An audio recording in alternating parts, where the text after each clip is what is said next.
খবর শুনছেন দুর্গাপুর সংবাদ চ্যানেল থেকে। আজ শনিবার 29 তারিখ। জানাবো আজকের বাছাই করা গুরুত্বপূর্ণ 10টি তাজা খবর। শুরুতেই হেডলাইন। রামনবমীতে বহিরাগতদের এনে অশান্তির ছক বিজেপির, আশঙ্কা ফিরহাদের। মালদহে হিংসার আগুন, অগ্নিগর্ভ মোথাবাড়ি, দুই গোষ্ঠীর সংঘর্ষে রণক্ষেত্র, পুলিশের লাঠিচার্জেও থামল না তাণ্ডব।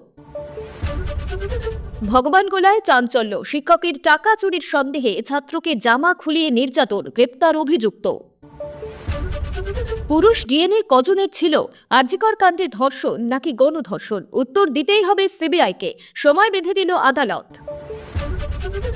ডিওয়াইএফআই এর উত্তরকন্যা অভিযানে ধুমধুমার, শিলিগুড়িতে পুলিশ সমর্থকদের খণ্ডযুদ্ধ।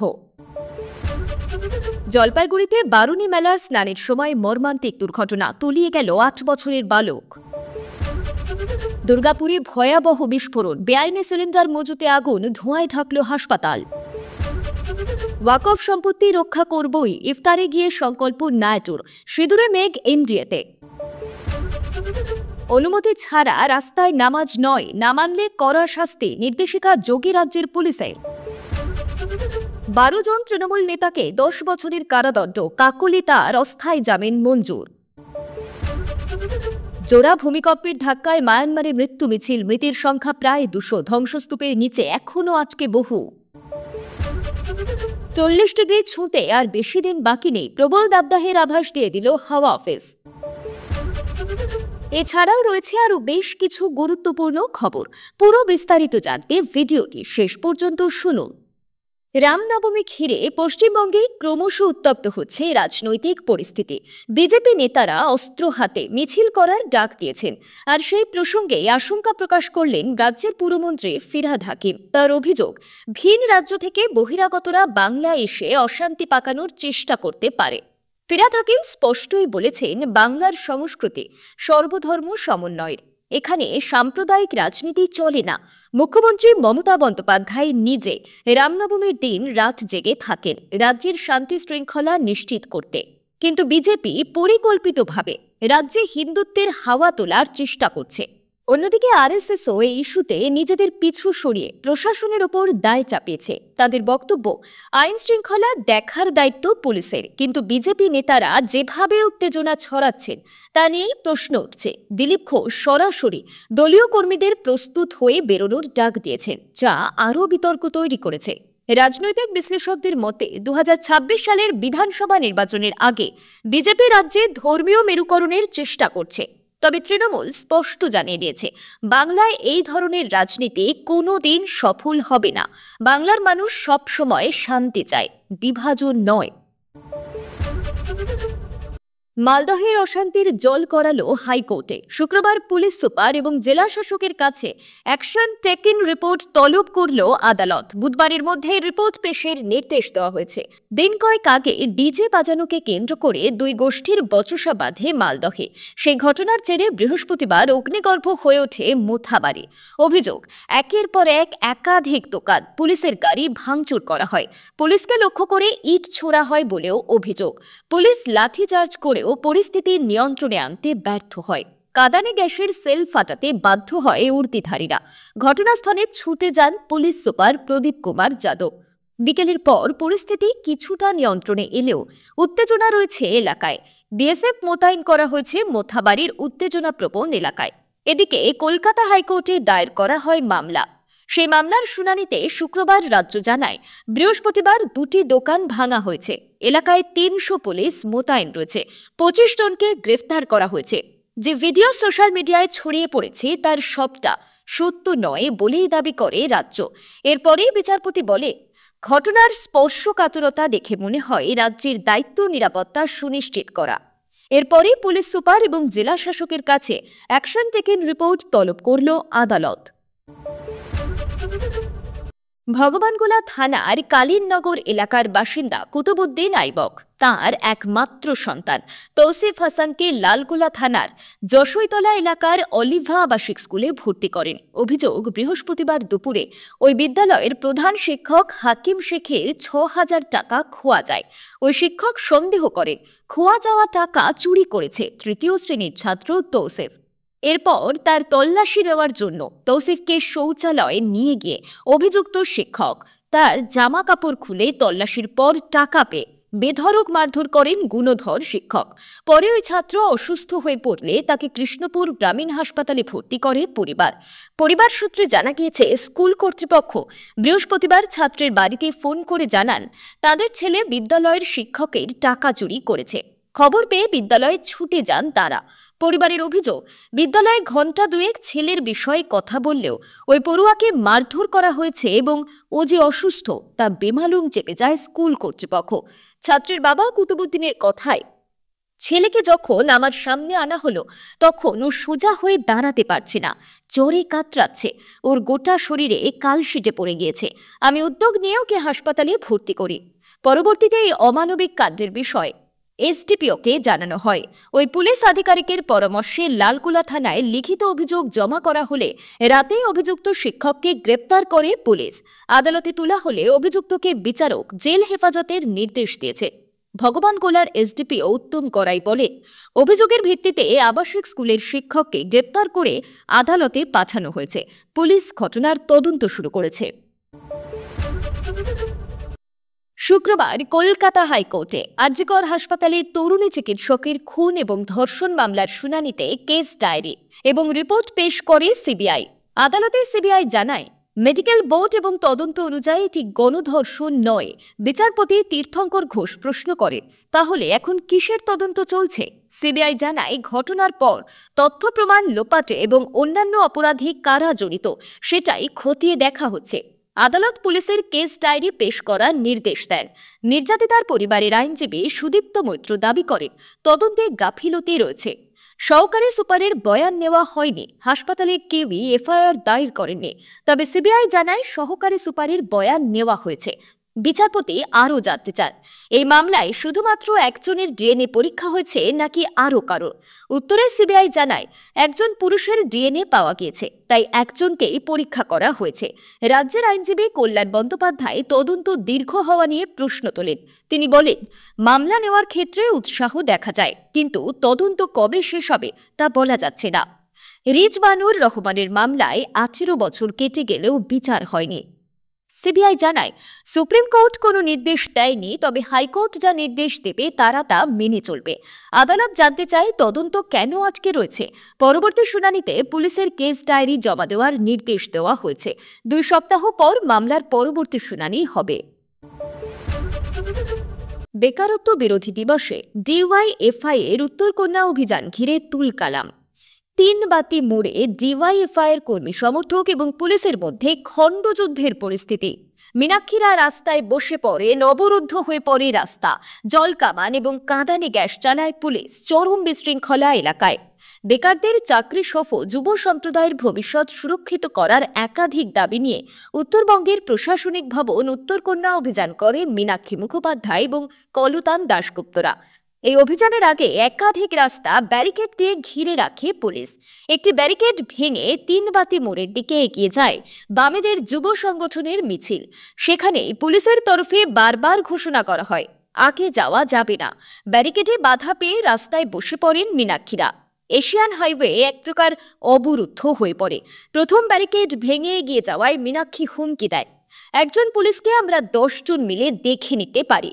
মীনাক্ষীরা দাবি করেন তারা শান্তিপূর্ণ মিছিল করছেন, ডেপুটেশন দিয়ে চলে আসবেন। পুলিশ যে দাবি নস্যাৎ করে দাবি করেছে। শুরু থেকেই আক্রমণ করেছে বাম যুব সংগঠন।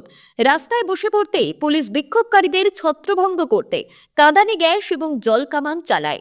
শেষ পর্যন্ত মীনাক্ষী সহ অনেককে আটক করে পুলিশ। উত্তর 24 পরগনার ঠাকুরনগরে বারুণী মেলা চলছে। মতুয়া সম্প্রদায়ের হাজার হাজার মানুষ বিভিন্ন জায়গা থেকে সেখানে ভিড় করেছেন পুণ্যস্নানের জন্য। জলপাইগুড়ির করলা নদীর বারুণী ঘাটেও পুণ্যস্নানের আয়োজন করা হয়েছে। আর সেখানেই ঘটে গেল মর্মান্তিক দুর্ঘটনা। বাবা মায়ের সঙ্গে ওই ঘাটে গিয়েছিল 8 বছরের ছোট্ট বালক বিবেক রায়। সকলের নজর এড়িয়ে নদীতে নেমে গিয়েছিল সে। জানা গিয়েছে, জলপাইগুড়ির গৌরীহাট সংলগ্ন বারুণী ঘাটে স্নানের আয়োজন হয়েছে। ঘাটে প্রচুর মানুষের সমাগম হয়েছে ওই স্নান ঘিরে। নদীতেও ঘাট থেকে নির্দিষ্ট দূরত্ব স্নানের জন্য বেড়া দেওয়া হয়েছে। সেসবের মধ্যেও ঘটে গেল দুর্ঘটনা। ওই পরিবার মোহিতনগরে পুলিশ পাড়া এলাকার বাসিন্দা। বাবা মায়ের সঙ্গে এদিন স্নানের জন্য ঘাটে এসেছিল 8 বছরের ছোট্ট বালক বিবেক রায়। জানা গিয়েছে ওই বালকের বাবা ঘাটে গিয়ে চুলদাড়ি কাটতে ব্যস্ত ছিলেন। তার মা ঘাটের কাছেই ছিলেন। মায়ের হাত ছাড়িয়ে ওই বালক নদীর জলে নেমে যায়। বেশ কিছুটা দূরেও চলে যায় সে। জল গভীর থাকায় মুহূর্তে তলিয়ে যায় সে। কিছু সময়ের মধ্যে মা ছেলের খোঁজ শুরু করেন, কিন্তু ঘাটের আশেপাশে কোথাও ছেলেকে পাওয়া যায়নি। এরপরেই নদীর ওই ঘেরা জায়গায় লোকজন নেমে তল্লাশি চালায়। কিছু সময়ের পর উদ্ধার করা হয় বিবেককে। স্থানীয় হাসপাতালে নিয়ে গেলে ডাক্তাররা তাকে মৃত বলে ঘোষণা করেন। পুলিশ ওই মৃতদেহ উদ্ধার করে ময়নাতদন্তের জন্য জলপাইগুড়ি মেডিকেল কলেজ হাসপাতালে পাঠিয়েছে। ঘটনায় শোকস্তব্ধ বাবা মা এবং পরিবারের অন্যান্য সদস্যরা। ঘটনার আকস্মিকতায় অন্যান্যরাও হতবাক হয়েছে।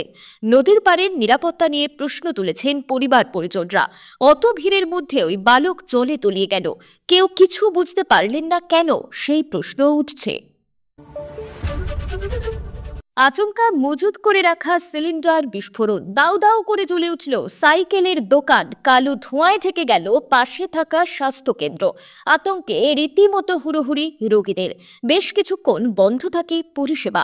সব মিলিয়ে তুমুল উত্তেজনা দুর্গাপুরে। স্থানীয় সূত্রে জানা গিয়েছে স্বাস্থ্যকেন্দ্রের পাশেই একটি সাইকেলের দোকান রয়েছে। সেখানে বেআইনিভাবে মজুত করে রাখা হতো সিলিন্ডার। শুক্রবার সকাল 9:30 নাগাদ ওই দোকানের গ্যাস সিলিন্ডারের পাইপ ফেটে যায় বলে খবর। এরপরেই আগুন জ্বলে ওঠে।